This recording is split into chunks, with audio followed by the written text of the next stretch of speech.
My name is Kenneth Geers. I am a senior research scientist with Komodo, and I have 20 years in government with time at NSA, NCIS, and NATO. I'm Phillip Hallam-Baker. I'm principal scientist with Komodo, and I've got 25 years of experience in web security, beginning with the CERN web project, which I was a member of. Well, the biggest challenge I think we have before us today is what happened in the US presidential election in 2016. I think it will be seen as the biggest hack in history. And I'm not saying that the Kremlin necessarily installed a US president, but we have not just cybersecurity concerns, but we have what the Russians have called for years information security concerns that are bigger. We might have been worried about foreign hackers changing the numbers in a ballot box, but really bigger than that is the impact of social media, traditional media, but that is amplified through the internet. Information operations in cyberspace, cyber espionage, hacking political parties, all of this added up may or may not have changed the result of a US presidential election, which for a foreign hacker intelligence service would be the holy grail, right, of prizes. So in any one year, the attack that you're going to be spending most time on is usually the emergent threat from last year, amped up.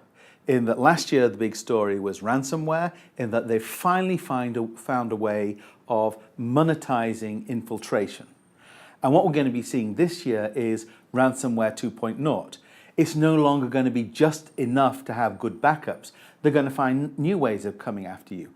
And coming back to the 2016 election, I think that social media is going to be their new method of monetizing extortion, in that they'll go through the email accounts of your employees, and if you don't pay up, you're going to be the next Sony Video, you're going to be the next DNC story on social media.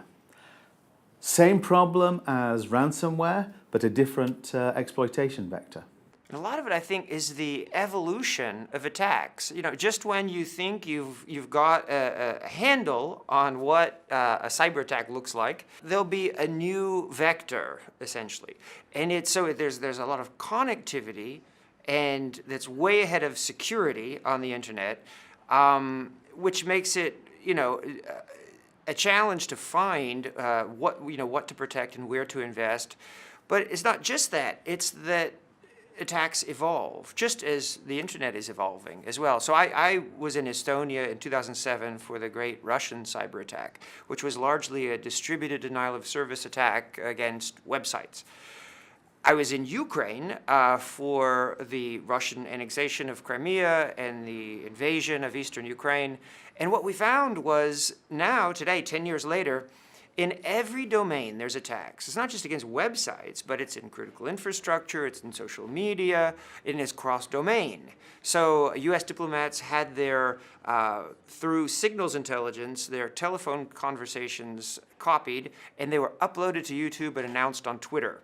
This is clever, and the Ukrainian presidential election was hacked, and the far-right candidate, who actually got very few votes, was announced the winner on the website, and this was immediately announced on Russian television, right? Suggesting that there's bureaucracies that have integrated cyber operations into a wide range of nation-state information operations. When I was involved in putting the web into the White House, back in the very early 90s, one of the things that the CIA told us was the way that a coup worked in the 1970s was you got hold of the television station, and that's how you cemented the coup, because if you control the communications, if you spoke for the government, you controlled the country.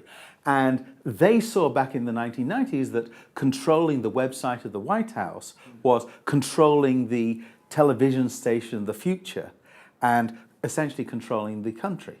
And sure enough, North Korea has gone after the White House website multiple times in the past, sensing probably that there's way too much power in a website. But you're right, it's very embarrassing. And potentially there are critical nodes on the internet that you can go after in what the military calls a force multiplication. Now, we've been talking about new attack vectors. But from my point of view as a defense guy, I mean, the vulnerabilities haven't really changed. You know, if you have large pots of data on your corporate enterprise, those can be stolen, you know, confidentiality can be breached, they can be modified, so to subtly corrupt your organizations. You've got an integrity attack. They can be taken away from you. You can be denied access, ransomware. You've got availability. So even though the attack vectors change every year, the three basics of confidentiality, integrity, and availability, those haven't changed. That's right. But one aspect about it that people don't sufficiently understand, I think, is that there's a big difference between stealing and modifying data, right? So there's espionage, what the government has called C&E, or computer network exploitation. And computer network attack is when you modify something. And these are two totally different legal authorities. And they also explain why the NSA and Cyber Command are co-located, but operate under completely different legal authorities to do what they do. One is just reading data, and they say all we're doing is having a look, because espionage is okay according to international law.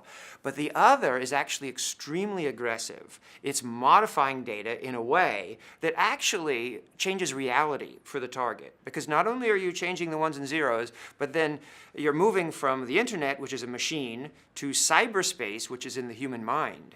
And you're causing a potential business person to buy the wrong product at the wrong price, or a general to send troops in the wrong direction so they get killed.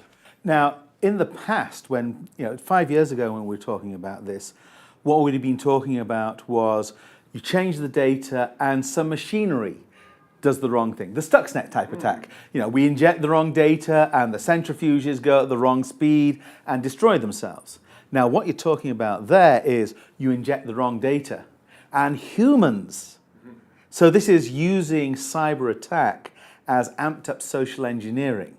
So if I can control the information sources you get the data from, if I can attack CNN, if I can attack MSNBC, I can change your reality and I can win. Yeah, that's right. And ultimately, you want to win the hearts and minds. And another thing is, I worked at NCIS for a dozen years, like the TV show. And the number of successful investigations, international, you can count them on one hand, really, that are successful against prominent hackers.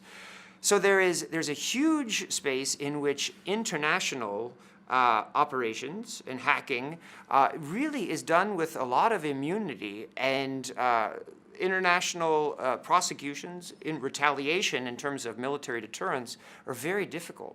But because the internet and cyberspace has this global presence, but law enforcement's limited to your traditional national borders, this is very, there is a disconnect between where we are in the 21st century as to where law enforcement was in the 20th century. They're stuck there. So really what you're saying is that we can't rely on an accountability type model, which is traditional law enforcement, which is, somebody burgles my house, the police catch them, they go to jail. In cyberspace, you've got to be investing in the locks, in the cryptography, in the intrusion detection, in the antivirus, and make sure that that's world class. You can't be relying on the bad guy being deterred by the threat of going to jail. Occasionally, we're going to get the bad guy. In the spam area, where they were selling spam as a service, because the spammers tended to be in the same country they were selling the advertising in, we did manage to get some accountability. But in the real hardcore criminal, even when we know where they are and who they are, very difficult to get extradition. Russia doesn't extradite. So thank you very much for joining us. Really appreciate your time and attention. And on behalf of Phillip and me, we really appreciate it. And if you want any further information, feel free to reach out to us or go to komodo.com. Thank you.